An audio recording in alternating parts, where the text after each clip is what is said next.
महात्मा गांधी कन्या विद्यालय प्रवरानगर येथील उपशिक्षिका सौरभ उज्ज्वला सुभाष ऑनलाईन मार्गदर्शनामध्ये तुमचे स्वागत करत आहेत. आपण इयत्ता 8वी सायन्स या विषयातील क्लासिफिकेशन ऑफ मायक्रोब्स हा भाग बघणार आहोत. तर आपण chapter first living word and classification of microbes बघत आहोत. तर यापूर्वी आपण 5 किंगडम सिस्टीम बघितली आहे. तर त्याचाच पुढचा भाग जो आहे तर क्लासिफिकेशन ऑफ मायक्रोब्स हे आपण बघणार आहोत. तर मायक्रोब्स म्हणजे की असे living organisms that can not be visible by our naked eyes. They can be studied only by means of microscope that are called as microorganisms or microbes. They are present everywhere. That means air, water, soil. तर बघा या ठिकाणी micro ऑर्गॅनिझम्सचं classification दिलेलं आहे. Microorganisms are classified into 2 distinct groups, prokaryotics and eukaryotics. Then prokaryotes are bacteria, eukaryotes are protista, fungi and algae. अशा प्रकारे त्यांचं micro organism classification आहे. तर बघा यांचा आकार किती छोटा असतो.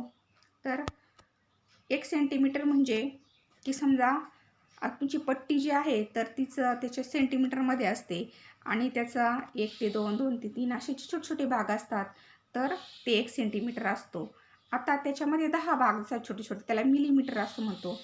तर आपला जो 1 मिलीमीटर आहे म्हणजे त्या 1 मिलीमीटरचा समजा आपण असे किती भाग करायचे, 1 मिलीमीटरचे 1000 भाग करायचे. 1 मिलीमीटर म्हणजे बघा तुमच्या 1 ते 2 मध्ये अशा 10 छोट्या छोट्या रेषा असतात. तो प्रत्येक छोटा भाग म्हणजे 1 मिलीमीटर आहे.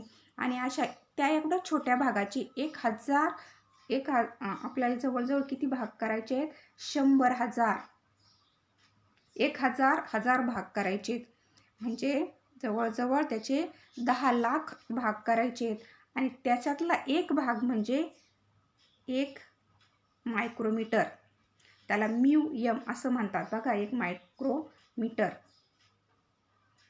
आणि मग म्हणजे 1 मीटर बरोबर 10⁻⁴ मायक्रोमीटर. तर अशा प्रकारे इतके ते लहान असतात की जे डोळ्यांनी दिसू शकत नाही. त्यासाठी आपल्या कंपाऊंड मायक्रोस्कोपची किंवा इलेक्ट्रॉनिक मायक्रोस्कोपची आवश्यकता असते.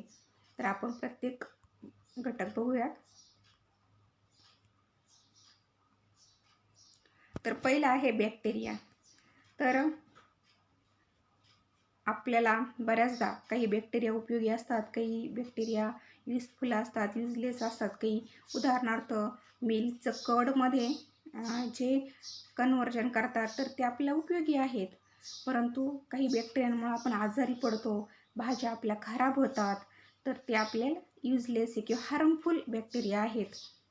तर बघा या ठिकाणी बरेच एक्झाम्पल दिलेत. Coccus, coccobacillus, spirillum, bacillus, vibrio. तर ही काय बॅक्टेरियांची एक्झाम्पल आहेत.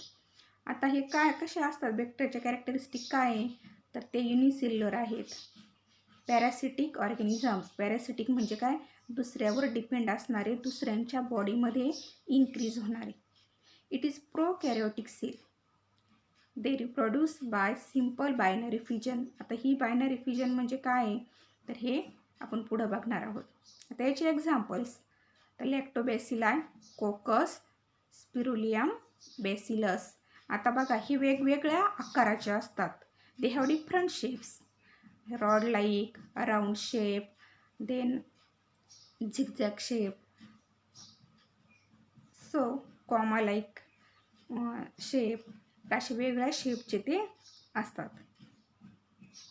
Then second type of microbes is protozoa. Protozoa means protista also. It is also called as protista. Here, these protista or protozoa are present in soil, sea water and fresh water. Some are pathogenic eukaryotic unicellular. Pathogenic means they causes diseases. For example की आपण कधी कधी दूषित पाणी पितो आणि आपण आजारी पडतो. मग त्याच्यामध्ये आपण पाण्याने आजारी पडत नाही, तर त्याच्यामध्ये जे मायक्रो ऑर्गॅनिझम असतात they produce diseases and these microorganisms are called pathogens. आणि हे जे प्रोटोझोआ आहेत तर ते पॅथोजेनिक असतात. They spreads diseases. तर for example amoeba and paramecium they are present in dirty water and they produces diseases. Second one is Entamoeba hysterica. They produce amoebiasis, म्हणजे आपल्याला जुलाब होतात, उलट्या होतात, तर ते अमिबायोसिस याच्यामुळे होतात. त्यानंतर प्लाझ्मोडियम व्हायवॅक्स, त्यामुळं मलेरिया आपल्याला होतो. नंतर याच्यामध्ये ह्या सगळ्या प्रोटोझोआमध्ये युग्लिना जे आहे तर ते युग्लिना जे आहे तर ते एकटंच फक्त ऑटोट्रॉफिक आहे बिकॉज इट कंटेन्स क्लोरोप्लास्ट. आणि बाकीचे जे सगळे आहेत ते डू नॉट कंटेन क्लोरोप्लास्ट.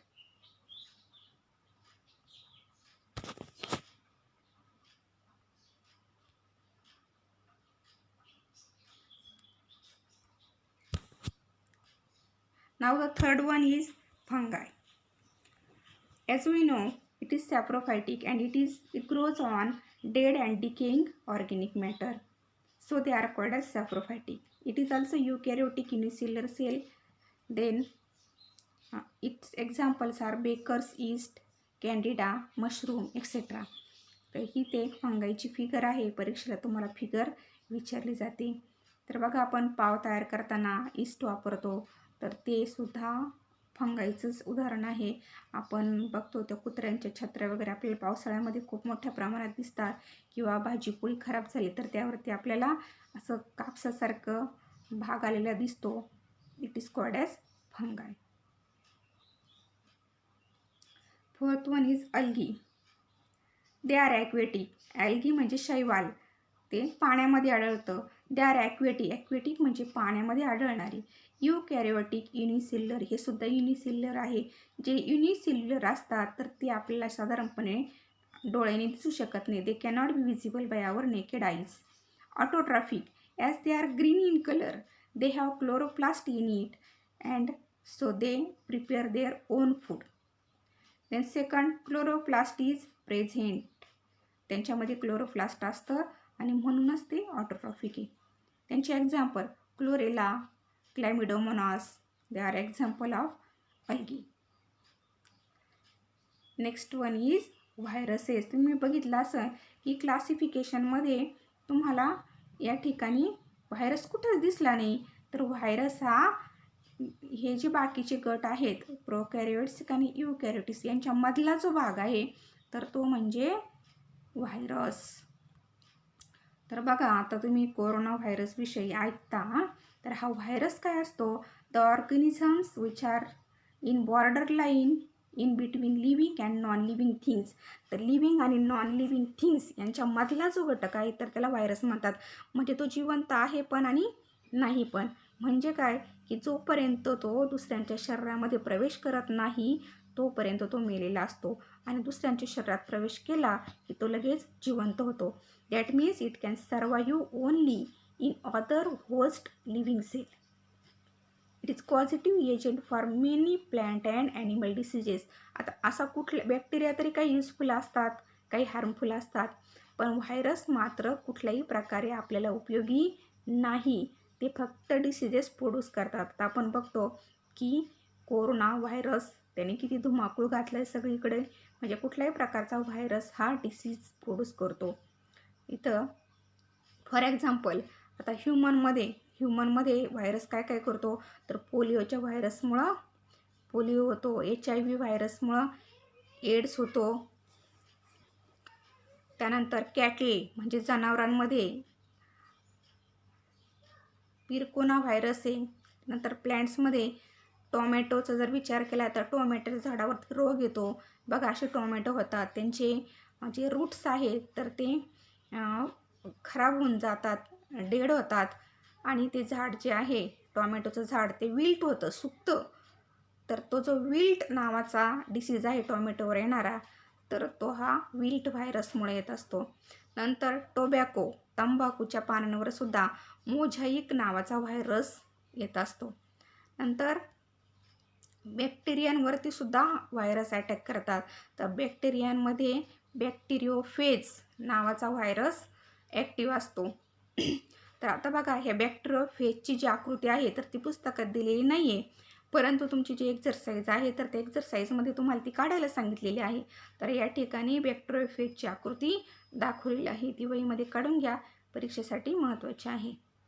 तर अशा प्रकारे आपण मायक्रो ऑर्गॅनिझमचे बॅक्टेरिया, प्रोटिस्टा, फंगाय आणि अल्गी असे 4 प्रकार बघितले.